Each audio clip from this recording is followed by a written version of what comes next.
আমরা যারা হাউসওয়াইফরা রয়েছি, আমার মনে হয় একটা প্রবলেমে আমরা সবাই ভুগছি। সেটা হচ্ছে, যাই দেখি না কেন সেটা দিয়েই ইচ্ছে করে ঘরটাকে সুন্দর করে সাজিয়ে নিই। কিছু কিছু জিনিস এমন হয় যেগুলো দেখার পর মনে হয় এখনই কিনে নিই, আর সেই জিনিসটা ভালো হবে কি হবে না সেটা না হয় পরে দেখব। এরকম অনেক জিনিস হয়েছে যে আমি অর্ডার করে দিয়েছি, তারপর আর মনে হচ্ছে যে ইস, এটা না নিলেই হয়তো ভালো হতো। এখন সন্ধেবেলায় সংসারের কাজগুলো করছিলাম, ততক্ষণে দেখি কলিং বেল বেজে ওঠে। আর তখনই আমি বুঝতে পেরেছি যেগুলো আমি অর্ডার করেছি সেগুলোই মনে হয় চলে এসছে। আমি না অনেকদিন ধরেই ভাবছিলাম কয়েকটা ডোরম্যাট নেব, তবে এই রকম ধরনের ডোরম্যাটগুলো আমি প্রথমবার ইউজ করব। তাই প্রথমে ভাবলাম 3টে অর্ডার করে দেখি, তারপর অভিষেককে বলে আমি একদম বাল্কে অর্ডার করে নেব।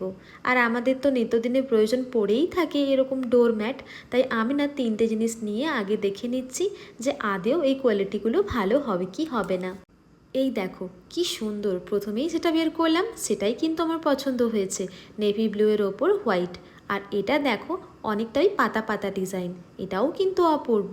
আর এই ফেব্রিক নিয়ে যদি কিছু বলি তাহলে আমি বলবো ভীষণই সুন্দর। আর এদিকে দেখো লাস্টে যেটা অর্ডার করেছি সেটাও তোমাদেরকে আমি দেখিয়ে দিচ্ছি। আর তোমরাও যেন কোনো রকমভাবে আমার মতো প্রবলেমে না পড়ো, আদেও জিনিসটা ভালো হবে কি হবে না, মানে এই কনফিউশনে তোমরা আর থাকবে না। আমার যা মনে হচ্ছিল এবার মনে হচ্ছে জিনিসগুলো ঠিকঠাকই এসেছে, পরবর্তীতে আমি বাল্কে অর্ডার করতে পারবো। এবার এই ডোরম্যাটগুলোকে দরজার সামনে সাজিয়ে নিই একটা একটা করে। একটা রেখেছি আমাদের বেডরুমে, একটা রেখেছি মায়ের বেডরুমে, আরেকটা রাখলাম কিন্তু আমাদের মেন ডোরের কাছে।